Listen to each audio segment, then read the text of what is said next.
Hi guys, welcome to my channel. It's me, Jog, and welcome to my very first formal vlog.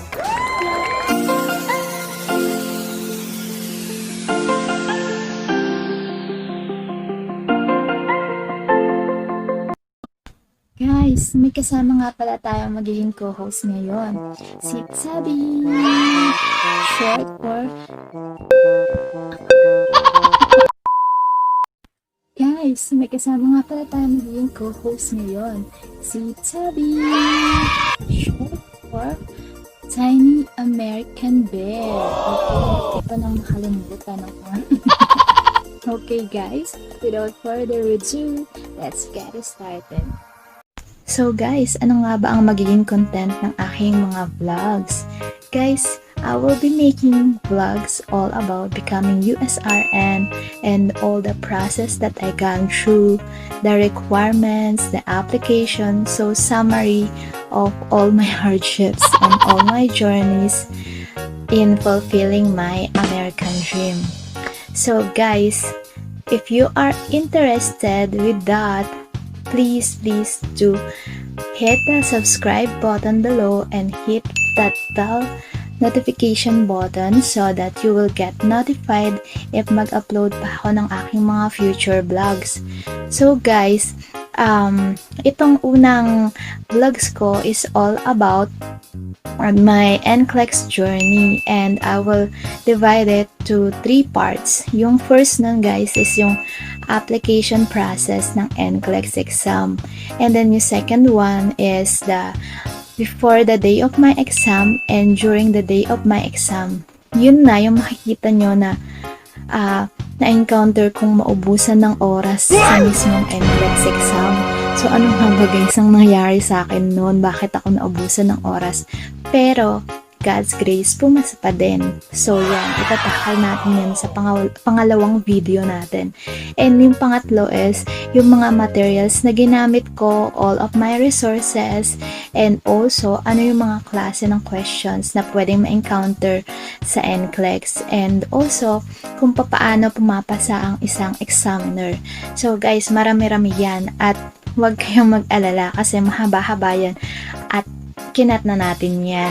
Talaga namang hindi siya kasya guys sa isang vlog lang. So, dinivide ko na yan. So, please, if you are interested para manood ng mga videos na nabanggit ko, all about becoming USRN, all about the process, application, and the likes, and if interesado ka din sa tinatawag na American Dream, please do hit that subscribe button below and hit that notification bell para ma-notified ka sa mga future vlogs at sa mga kasunod na kwento ng aking journey.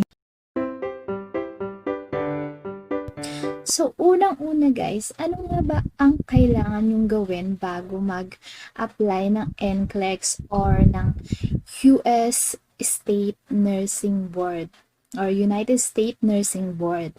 So, unang-una yung kailangan guys is kailangan yung mag-decide.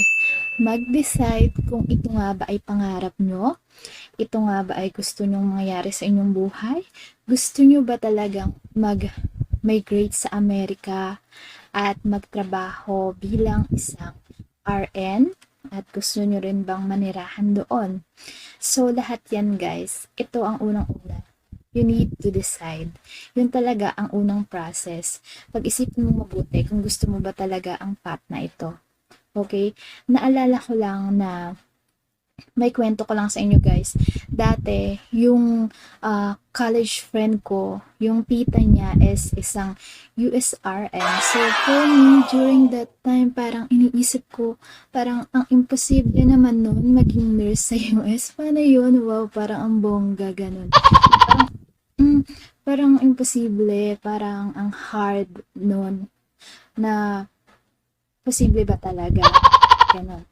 So guys, madami nang nangyari sa buhay ko and masasabi ko naman talaga na isa din to sa pangarap ko and isa din to sa will ni Lord para sa akin. Kasi sabi nila, pagka will ni Lord sa'yo, smooth ang mga process.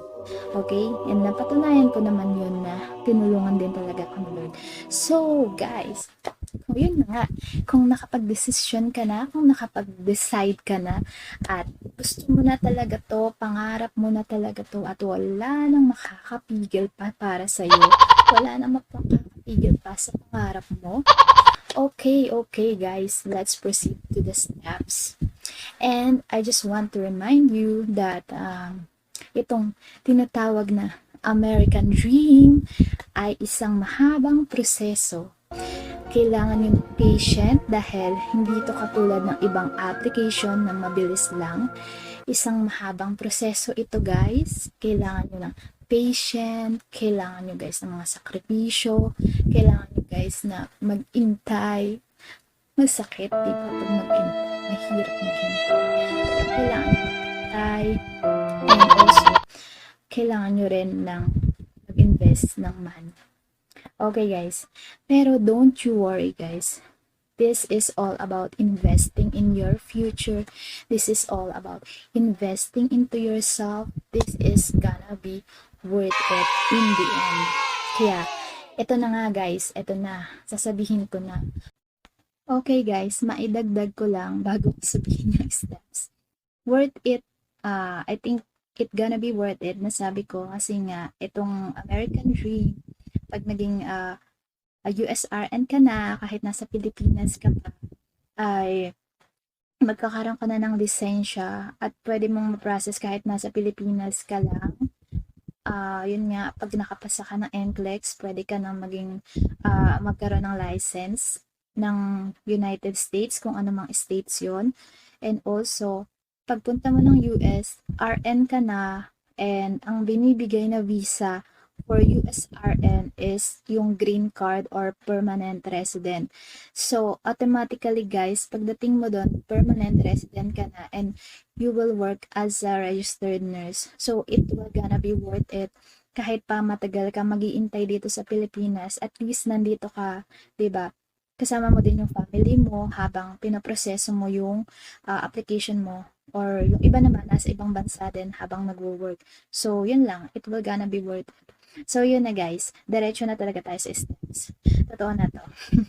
So, let's go. So, ito na nga yung steps guys. Number 1 is application for NCLEX. So, merong two-way itong application for NCLEX. Number 1 way is yung tinatawag na sa under agency, under processing agency. Sila yung agency na tutulong sa'yo paano ka magpa-process ng application mo for NCLEX. Meron agency na tinatawag na IPAS at meron naman yung isa ay tinatawag na NAIAC. Okay guys, hindi nila ako sponsored. Okay. Okay. Guys, based sa experience ko, I'm under NAIAC. Pero dahil na rin sa mga reviews ng tao, ang masasuggest ko if ever man na mag-agency kayo para makapag-process ng NCLEX application, I will recommend under IPAS. Sabi nila, mas mura daw. So, yun nga. Doon tayo sa mas mura at makakasave, di ba? So, yun nga. Una is through agency. Tutulungan nila kayo. Guys, it varies yung application process kung anong state mo gusto mag-apply ng exam mo. And yung pangalawang way naman is yung DIY or do it yourself. Yung do it yourself, syempre, yun naman yung may mga masisipag tayo at mga matyagang mga kababayan dyan na talaga namang focus sa kanilang application NCLEX. And also, advantage nun guys is yun nga, mas cost efficient siya, less expensive kasi nga wala ka nang babayarang processing agency para mag-ayos ng mga papel mo. Pero, you need time and effort para ayusin yung mga papel mo. While on the other hand, yung agency naman, yes guys, mas mahal siya, pero kung ayaw mo nang ma-stress at gusto mong mag-focus sa review ng NCLEX, so, meron, gawin mo yung option na yan, diyan ka sa choice na yan. Although, yun nga, medyo kailangan mo rin ng budget kasi syempre sila yung mag-aayos para sa'yo. So, anyway, kahit ano pa man doon, at least, makakompleto mo pa rin yung application mo. So, guys, ano ang second step after ng kung mag-iisip ka kung DIY ba or agency? Isang factor din is kailangan mo mag-decide kung saang state ka kukuha ng license, kung saang state ka under or kukuha ng licensure exam ng NCLEX. Kumbaga, sila yung magbibigay sa'yo ng lisensya. Yung state na yon ang magiging licensing state mo para magbigay sa'yo ng lisensya para maging isang ganap na USRN. Okay, medyo magulo pa guys. Pero yun nga, mamimili ka ng licensing state kung saan mo gusto mag-process. Guys, itong pamimili ng licensing state, very interesting to. Kasi kung saan mo ba talagang first na gustong magtrabaho as an RN. Meron akong i-recommend na 2 state which is mabilis lang mag-process sa kanila. Unang-una dito guys is New York. Sabi sa form namin sa Lefora. Okay guys, join kayo dyan sa Lefora kung gusto nyo pang maliwanagan sa mga detalye tungkol sa pagiging USRN and pag-migrate sa Amerika, biglang isang nurse din. Marami dyan information, very informative page and I highly recommend this page. So yun nga, unang-unang state guys na mabilis magproseso ng NCLEX 6 ng application ng NCLEX ay yung New York Board of Nursing. And 'di ba, super interested din kung doon ka mag-work. Syempre very parang nakaka-entice yung New York. Yan yung una. Pero ang maganda doon guys, mabilis sila mag-process ng application. Pangalawa is yung Illinois, which is dito naman ang inyong lingkod. Ang inyong lingkod nag-process ng kanyang license. Under Illinois Board of Nursing po ako, and yung maishashare ko sa inyong mga detalye sa susunod ay all about Illinois processing. Pero for sure, panigurado, may similarity din naman ito sa ibang state. So yun nga guys, mag-decide ka muna kung anong state ang gusto mo na maging licensing state mo.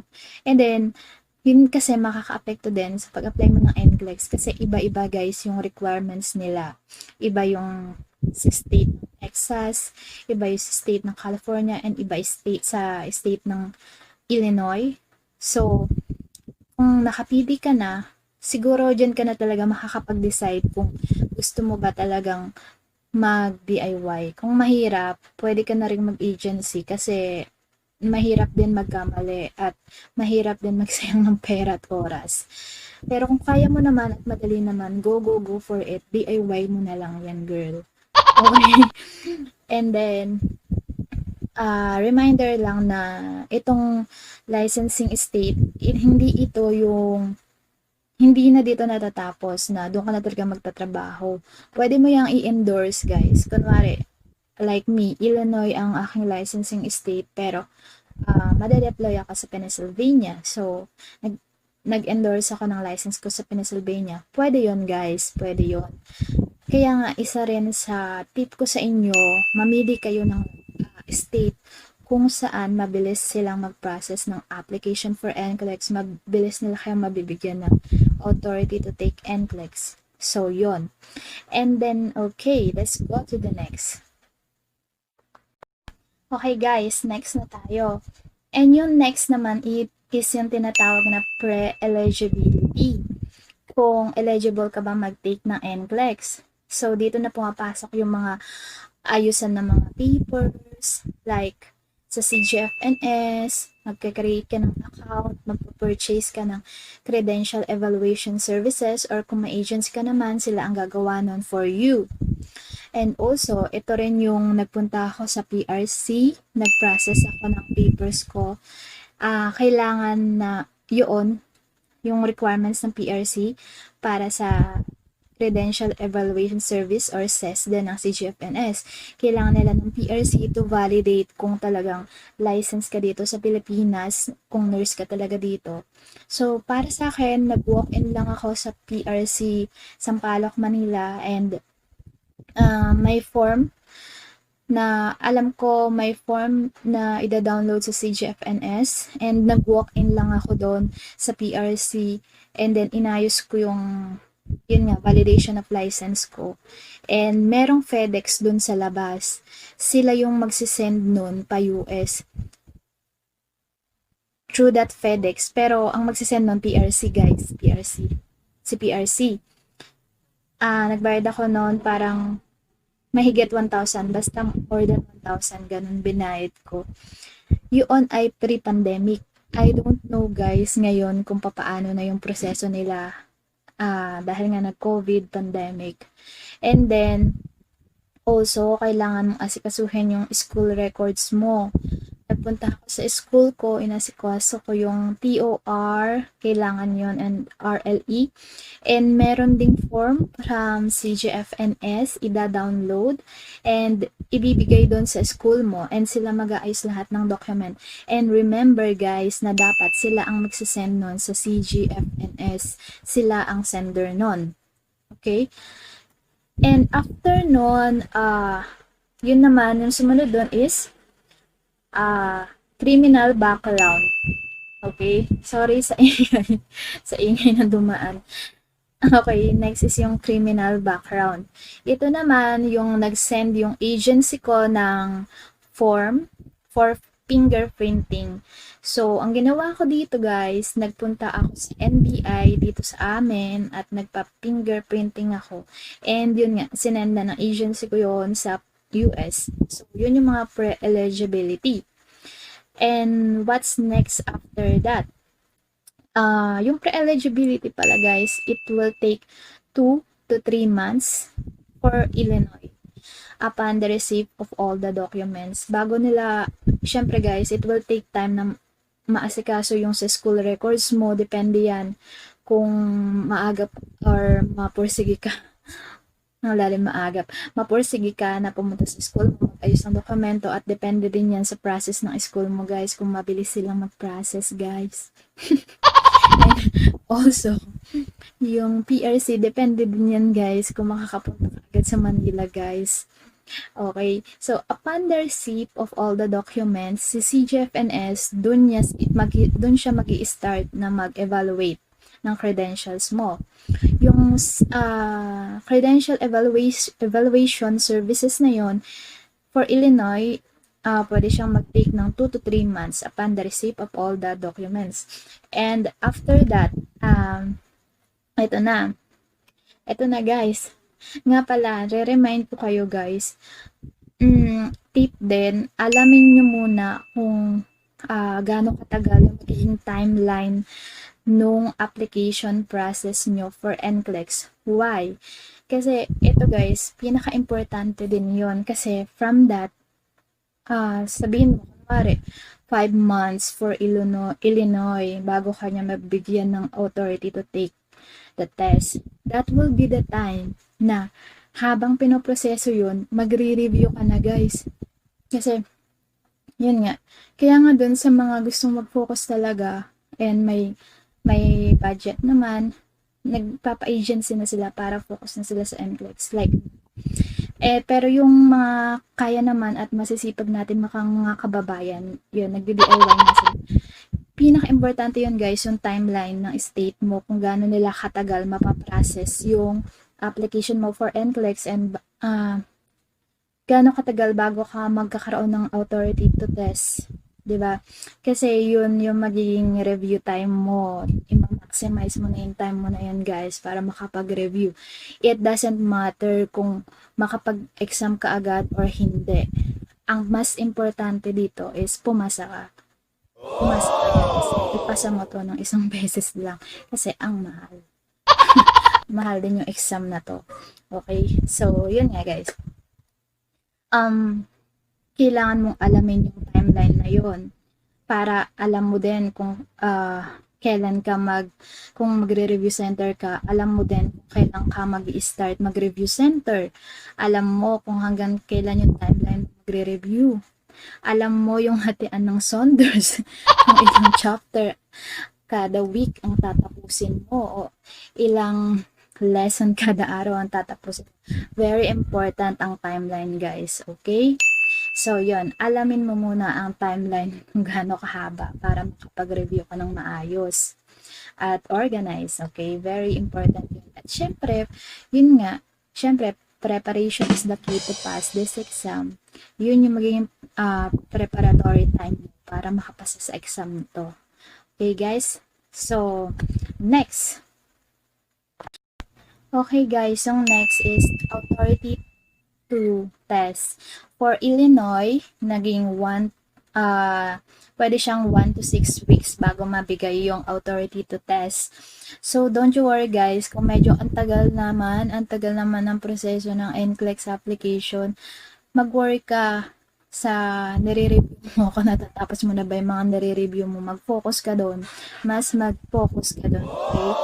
And then, after nun is yung exam scheduling na. Ito na, make sure na prepared ka na dahil mag-i-schedule ka na ng exam mo. Depende yun sa slot, guys.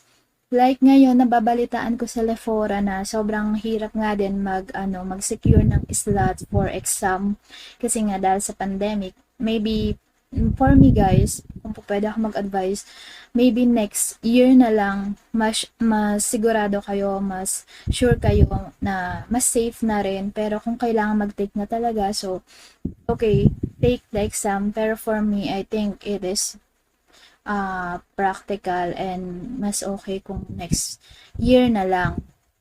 Okay, then for me, yun na nga, guys, January ako, guys, nag-process ng application ko ng NCLEX via my processing agency.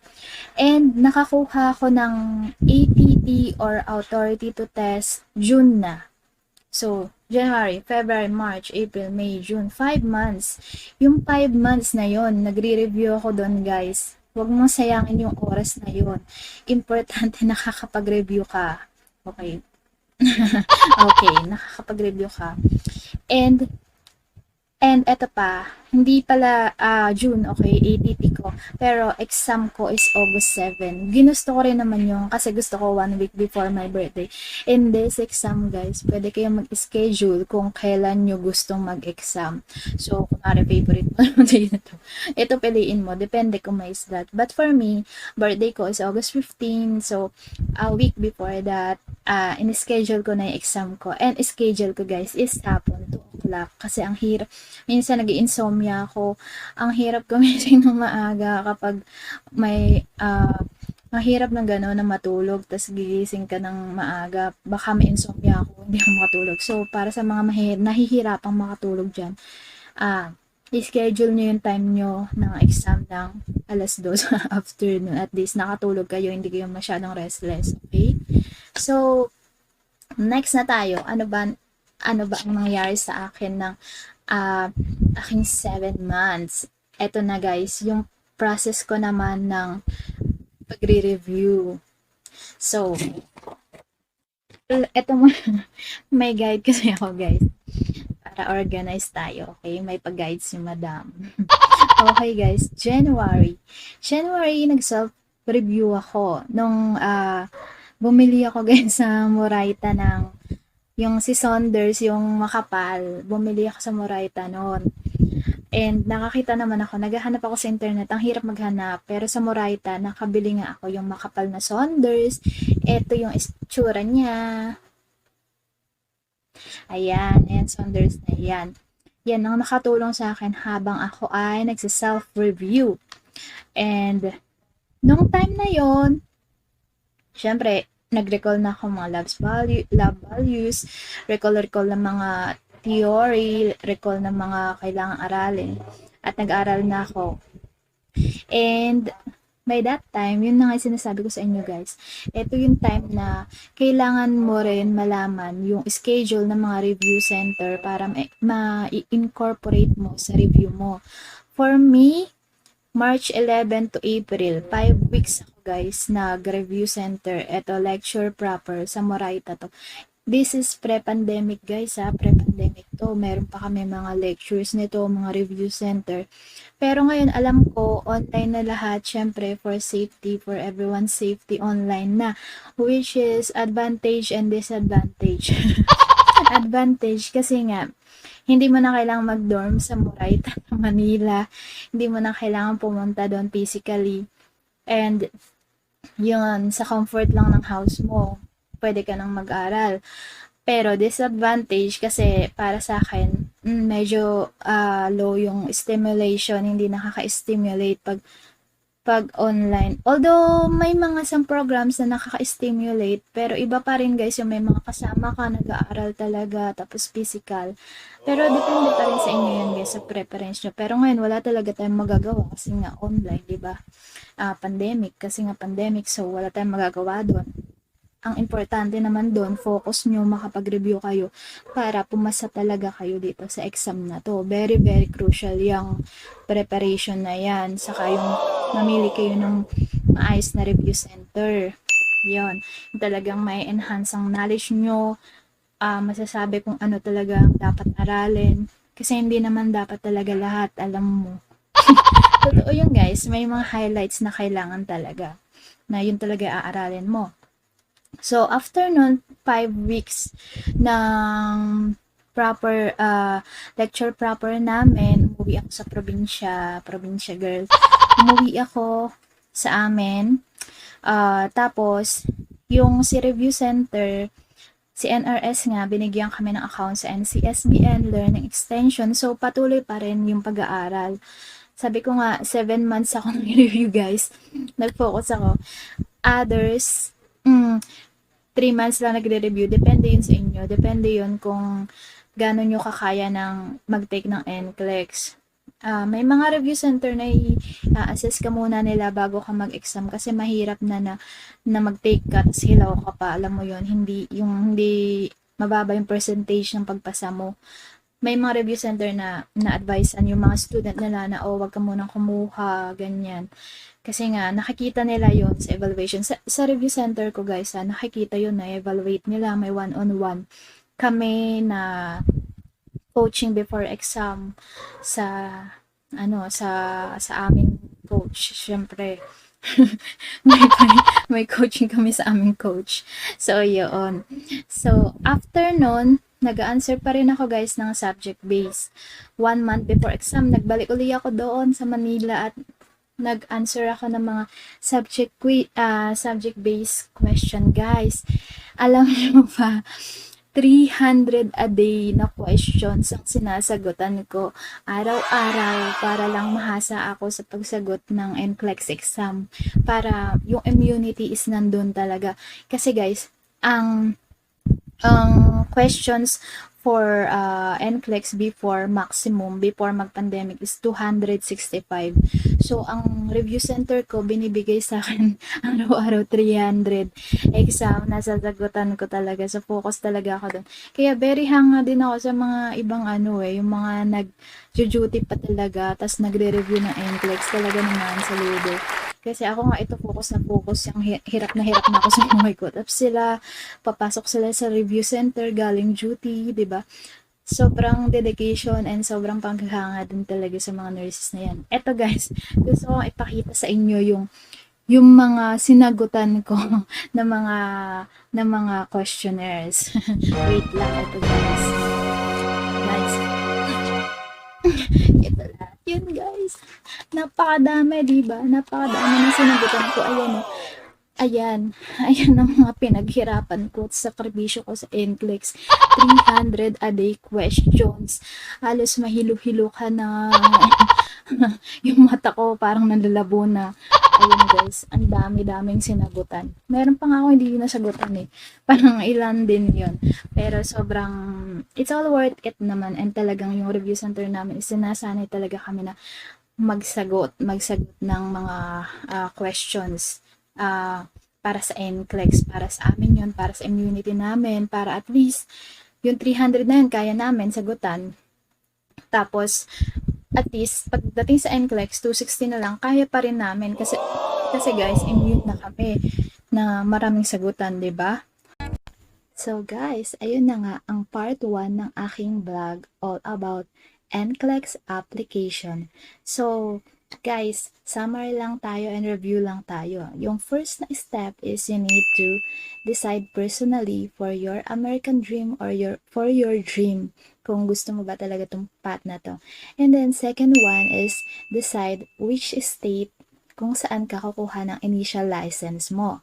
And then third one, masasabi na natin na pag-isipan mo na kung madali ang step o mahirap, doon ka mag-decide kung gusto mo bang mag-DIY sa application or gusto mong mag-pa-assist sa isang agency, sa isang processing agency. And then, yun na, susunod na doon yung pre-eligibility. Eligible ka bang mag-take ng NCLEX exam? So, doon na natin malalaman yun. Yung all about din sa CGFNS, credential evaluation, about mga dokumento mo sa PRC, sa school, yung records mo sa school. And then, after that is the criminal background checking. After criminal background checking, andun naman yung ibibigay na yung authority to test or to take the NCLEX. For Illinois, it is 1 to 6 weeks.